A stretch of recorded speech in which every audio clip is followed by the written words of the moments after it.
Bonjour tout le monde, on se retrouve pour le choc des leaders lors de cette 13e ronde du tournoi des candidats à Toronto.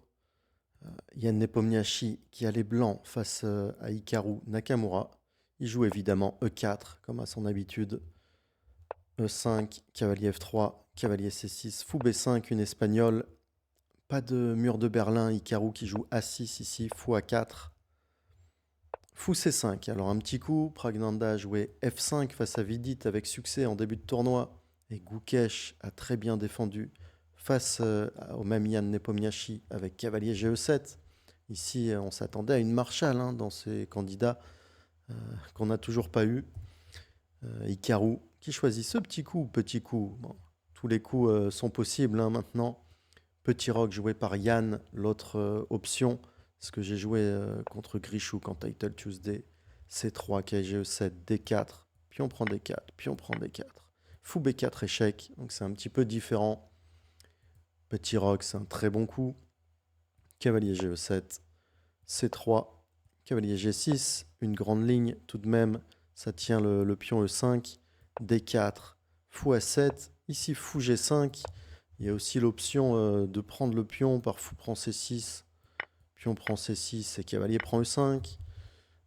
Il y a aussi du tour E1 qui existe, il y a beaucoup de coups. Mais fou G5, le coup Diane qui affaiblit un peu le roi noir après le F6. Regardez cette diagonale, F6, fou E3, logique, petit roc, cavalier BD2 et roi H8. La ligne principale ici c'est D6, et après H3, fou D7. J'ai eu cette position aussi tour E1 contre Grichouk aussi en blitz. Mais il y a plein de parties avec ce D6. Roi H8, c'est un petit peu plus rare, tour E1. Puis on prend D4. Quasiment nouveau, il doit rester 3 ou 4 parties dans la base. D'ailleurs, Yann va beaucoup réfléchir sur ce pion prend D4. Enfin, il joue cavalier prend D4 assez rapidement. Là, ok, il n'y a pas vraiment le choix. Mais après cavalier prend D4, il réfléchit. Et il joue fou prend D4. Si pion prend D5 est le bon coup. Et après pion prend D5, le très joli cavalier E7 pour se replacer devant le pion isolé blanc en D4. Fou prend et D4 a été joué par Yann. Fou prend D4. Logique, pion prend D4. Et ici, quasiment à tempo, Hikaru va jouer D5. Qui est peut-être une faute, peut-être ce qui n'était pas dans le cahier. On pourrait clairement lui mettre un doute, voire un point d'interrogation. D6, c'est le bon coup. Et sur les coups comme fou B3 ou fou C2, l'idée noire, c'est de jouer F5. On va regarder, par exemple, fou B3, F5. Si pion prend, fou prend, très bonne structure pour les noirs. Et sur un coup comme E5, D5 fermerait la porte au fou, suivi d'un fou E6 avec une position un peu bizarre, mais compliquée. Et là, on va comprendre tout de suite après D6 pourquoi Hikaru s'est peut-être trompé et a joué directement D5 ici. Sur D6, cavalier F3, le bon coup ici c'est D5. C'est peut-être pour ça qu'il s'est trompé. Ici, c'est pas clair. En fait, on a provoqué le cavalier en F3, qui est moins bien placé qu'en D2. On voit qu'il tape sur les cases E5 et F5. Alors, le cavalier serait très bien placé si les noirs jouent F5, mais pas après D5.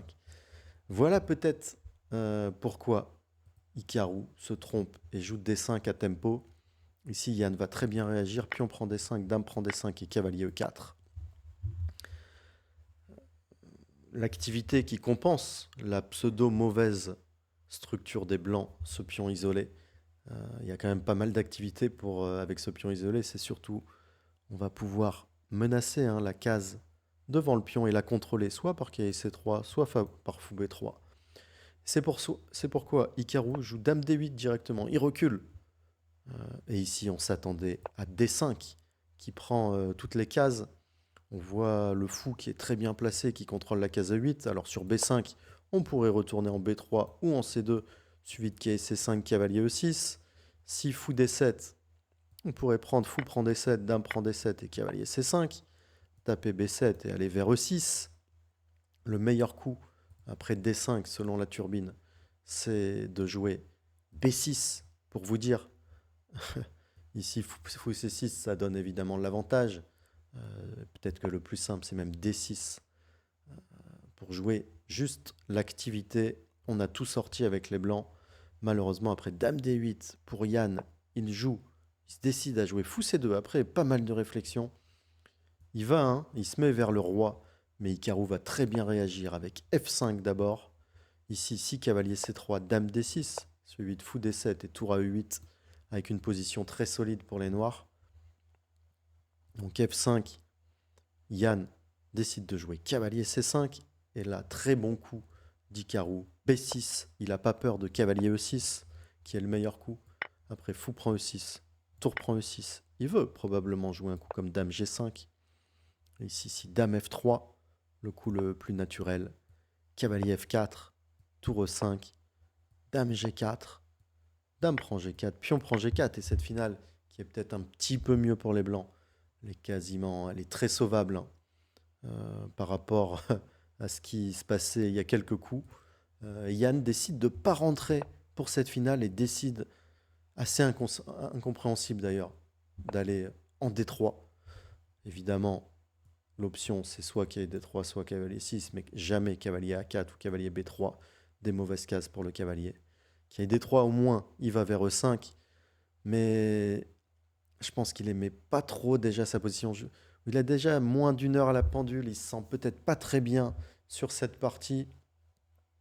Et il espère jouer face à Dame prend D4, cavalier E5, Dame prend D1, cavalier prend G6, échec intermédiaire, H prend G6, tour prend D1, et Fou B7. Bon, ici, la pression blanche, malgré le pion de moins après tour E7, elle existe, mais elle est plutôt symbolique. La nulle peut être signée assez rapidement. Mais Hikaru, il sent la faiblesse chez l'adversaire. Il joue Fou B7 ici. Ça joue la gagne. Cavalier E5, bien joué, qui arrive rapidement côté Yann Nepomniachtchi. Dame G5, également un coup rapide. On peut noter que cavalier F4 était quand même pas mal, qui contrôle bien la case D5. Table G2, ici il fallait défendre par F3. Dame G5 et seul coup G3, évidemment pas Dame D2, qui pourrait mettre 2 points d'interrogation. Il y a cavalier H3, échec et découverte. Clouage en plus, le roi doit bouger. Et Dame prend Dame, juste une Dame de plus. Donc G3 serait le bon coup ici pour se défendre. Et Hikaru pouvait simplement répéter les coups après cavalier H3, roi G2, cavalier F4. Peut-être choisir quelque chose d'autre, mais il n'est pas vraiment en mesure de jouer l'avantage ici.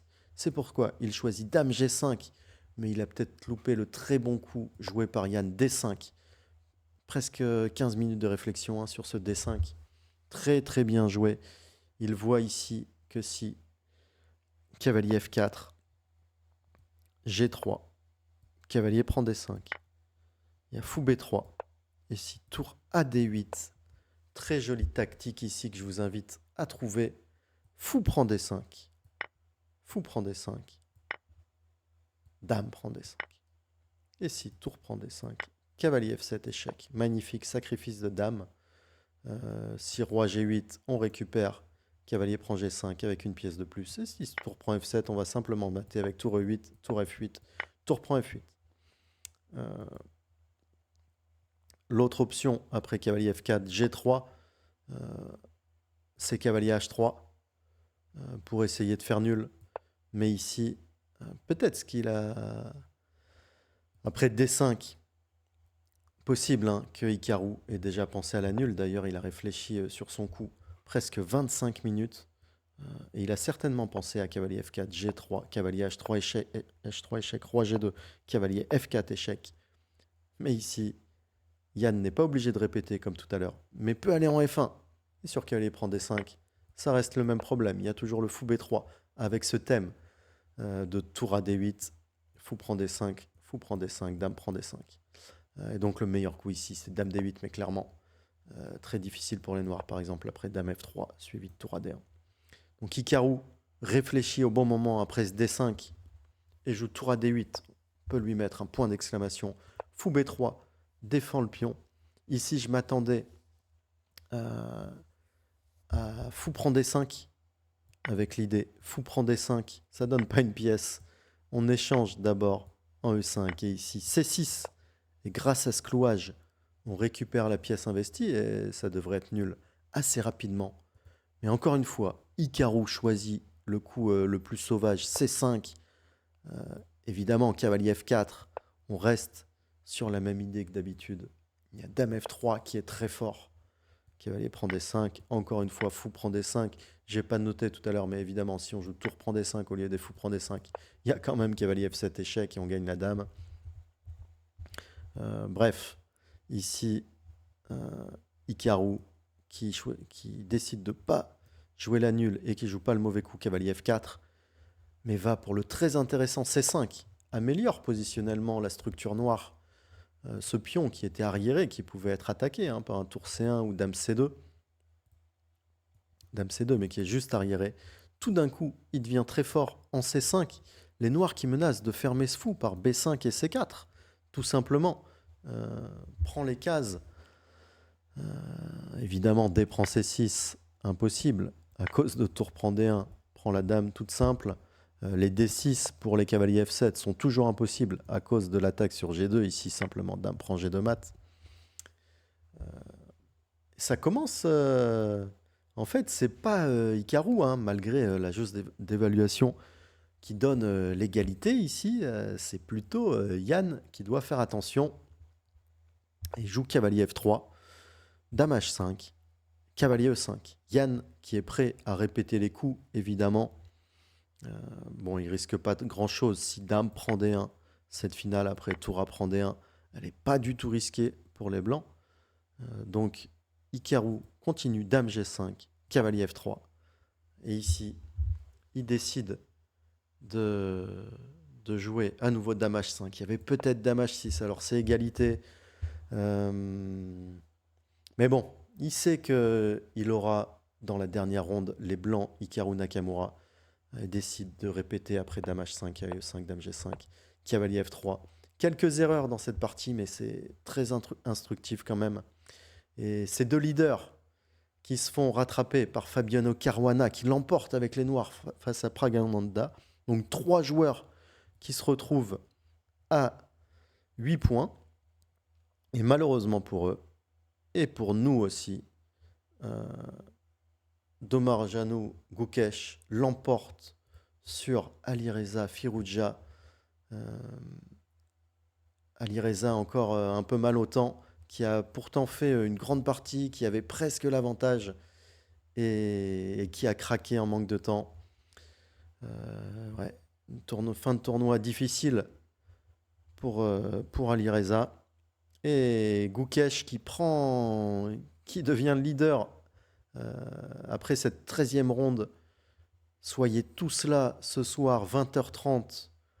Je streamerai en direct cette dernière ronde des candidats sur ma chaîne Twitch, Baki83A, et sur cette chaîne YouTube, Étienne Bacro. 2 parties incroyables. On aura tout d'abord Hikaru Nakamura avec les blancs contre le leader Gukesh. Alors, une seule place, c'est importante. La première dans ce tournoi des candidats. Donc Nakamura prendra tous les risques et va tout faire pour gagner contre Gukesh. Et ceux qui sont, comme lui, un demi-point derrière, vont espérer rattraper, que ça soit Nakamura, en excluant la victoire de Gukesh, qui lui donnerait la victoire seule. Mais Caruana aura les blancs contre Yann Nepomniachtchi. Et Yann qui se rencontre évidemment avec les noirs. Il va sûrement jouer une Petrov quand même. Il va laisser Fabiano tout tenter pour gagner et sera prêt en contre. Ça m'étonnerait que ça soit une Najdorf puisque les deux ont besoin à 100% de gagner. Une nulle les éliminerait puisque la victoire se jouera au départage au minimum à 9 points, si je dis pas de bêtises. Je peux en dire, il est un petit peu tard, fin de live, il est déjà 4h du matin avant de me coucher. En tout cas, on aura une soirée d'échecs exceptionnelle demain soir. Merci de liker la vidéo si vous l'avez appréciée et de mettre un petit commentaire, c'est toujours bien pour le référencement. Et on se retrouve en ce dimanche soir. Ciao tout le monde, à bientôt.